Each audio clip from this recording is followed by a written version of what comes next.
Prime Minister Chris Hipkins joins us now from Wellington. Thanks very much for being with us, Prime Minister. If I can talk first, good morning, about Marama Davidson's comments at the weekend, saying white cis men cause violence. David Seymour has said that she should be fired for these kinds of comments. Do you think that would be an appropriate course of action? Well, Marama Davidson's comment was wrong, and she's subsequently clarified it. I do think she gets a little bit of leeway for the fact that she had just been hit by a motorcycle and was clearly somewhat in shock from that, and was in quite a charged environment at the time. So she's clarified those comments. I'm satisfied with the clarification. She did not convey the message that she was intending to convey, which underneath it all, there is a legitimate message about the fact that men are predominantly the perpetrators of violence, whether it's sexual violence or family and domestic violence. That's a legitimate debate to have. That's not the sentiment that she conveyed. I think she has acknowledged that and subsequently clarified what she was intending to say. When you say she had just been hit by a motorbike, when were the comments made in relation to being hit? What was the time frame? My understanding it was as they were walking away from that incident, she was accosted by a right-wing conspiracy blog, basically harassing her as she was walking down the road. I clearly wasn't there, but my understanding is that those two things were in very close proximity to one another. Have you seen the video? I saw a clip of it. I haven't seen the whole video. I don't know whether that's been published online or not, but I've seen a clip of it. Do you think she was accosted, harassed? I think, as I've indicated, she'd just been hit by a motorbike. She was being asked some relatively confrontational questions while she was walking away. I think there's a whole lot that went into that situation. That does mean that I'm willing to give her a little bit more leeway than I might have in other circumstances. Okay, so what would be different if she made those comments and she hadn't been hit by a bike? As an indication to other MPs, if they're going to say something like this, what are the consequences of saying something like that? Well, that would be hypothetical. I'm not going to make arbitrary judgments on a hypothetical situation, but clearly Marama's comments were wrong. What about J.K. Rowling tweeting 14 million followers calling the weekend's protest around Posey Park repellent? Do you agree with that? Look, I want us to live in a country where we can have disagreements with one another peacefully. One of the components of that is that we should be able to protest against views and even people that we disagree with, in those kind of public fora. We should be able to do that in a way that respects democracy. Throwing things, violence, those things are never acceptable in a protest. That's not a feature of peaceful protest. My understanding is there's a very small number of people that we're talking about here, that the majority of people who were participating in events over the weekend were doing so peacefully and respectfully, whilst they may be very vocally expressing their disagreement. They were doing so consistent with the norms that we would expect in a democracy. I think, some of the scenes there, people throwing things that are unacceptable. Do you agree with J.K. Rowling saying it was repellent? Look, I think people, getting into physical confrontation, whether that's throwing things or other forms of violence in a protest, is repellent, regardless of which side of the debate you sit on. We've got to be able to have disagreements in a free democracy where people can strongly disagree with one another. They can express their disagreement with one another very strongly without the resort to violence or intimidation in the way that we've seen in a variety of recent events, including the parliamentary protest where bricks ended up being thrown at police. These are not the sorts of things we want to see in protest. Protest is legitimate. Protest is to be celebrated in a democracy.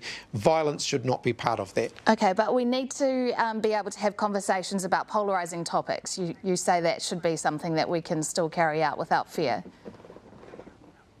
Oh, absolutely. And look, my message to all Kiwis is one of the best things you can do to safeguard democracy is make sure you continue to have friends and relatives who you engage with, who you disagree with. We all have to make sure that we live in a world where we're allowed to have different views and we're allowed to disagree with each other.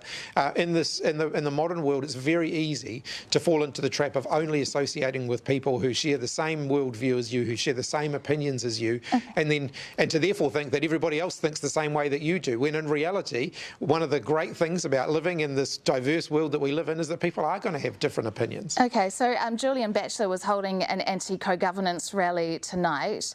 That has been called off. Do you think that should have been allowed to go ahead then? Look, that's not a decision for me. As I've indicated, I think it's important that we can debate issues. These debates should happen? Including debates around co-governance. I'd prefer that the co-governance debate was a bit more grounded on fact and reality rather than assertion, which it has been in recent times, and fear, frankly, a lot of stoking of fear around that particular debate. But I think it's legitimate that we talk about these issues. We should be able to talk about them in a way that's respectful, in a way that's based on fact. People should be entitled to disagree with one another. That's part of living in a democracy. People like Julian Batchelor and Posey Parker would say that their arguments, they say, are based in fact. So what expectation would you have of police to protect controversial speakers that want to go and debate these things in public? Police make decisions on these on a case-by-case basis, and that's not something that as a politician I should be getting involved in. Ultimately, it's a matter of judgment for the police, how they police public events, public protests, public meetings. Those are decisions that are best made by the Commissioner of Police. I want to move on soon to another topic, but first just to quickly go back to Marama Davidson. Had you spoken to her directly since she made those comments, given you're, in such disagreement with them? No, I haven't spoken to her directly. Her office contacted my office yesterday as the way of some of these things, and the clarification statement that she issued fairly quickly thereafter was, as far as I'm concerned, a satisfactory resolution to the matter. She clarified that what she had said was not what she had intended, and I've accepted that. Given you thought the comments were so inappropriate, do you think you should have spoken to her? I'm sure in due course I'll have the opportunity to speak with her. I haven't had the opportunity to do that yet. Okay, so it's not a priority? As I've indicated, the clarification statement that she issued yesterday, as far as I'm concerned, resolved that matter. She was clear that what she had said was not what she had intended. The clean car discount, will there be a further tax on high emitters, the so-called ute tax? Will that be increased? We haven't made decisions about how we're going to, continue to support people to uptake electric vehicles. Clearly, the policy that we've got in place at the moment has proven to be incredibly successful. We've had one of the highest uptakes of electric vehicles in the world as a result of that. That's fantastic news. It's a successful program. Of course, we want to be able to continue to support people to buy electric vehicles. We've now got to work through how we make sure that all balances out in the end. We're working through that process at the moment. Is it feasible to continue to pay out more in subsidies than you're getting back in taxes? Look, not in the longer term. Clearly, we're going to have to rethink a little bit about that. We're working on that at the moment. Of course, the goal is that we want to see more uptake of electric vehicles and vehicles using other forms of renewable energy rather than fossil fuels, and that ultimately means that policy was only ever, even on its initial design, was only ever going to be viable in that shape for a period of time. What we've got to do is make sure that we now kind of look at it again, and we look at how can we make sure that what we're doing is sustainable. Is removing petrol vehicles, the low-emitting petrol vehicles, from that subsidy scheme one of the options you're looking at?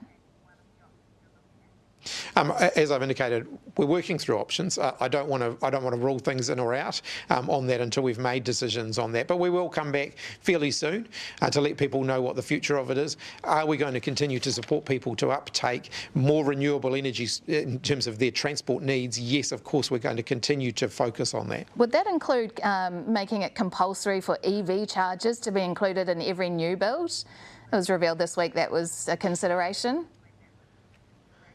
Yeah, one of the things we've got to look at is how do we get a higher uptake of EV chargers. It is going to change the way we interact with our cars. So in terms of, most people will predominantly end up charging their car at home rather than going somewhere else to fill it up, as we do currently with the petrol station. So the whole economics of the model around how we drive our vehicles is going to change. And that means that, thinking about EV chargers, thinking about making sure that they're widely available, that people have them in their homes or near to their homes. Those are all things that we're working our way through. But that would include being prescriptive about new builds having to have EV chargers. Again, I'm not going to play the rule in, rule out game on that. But that has been put on the table already this week, hasn't it?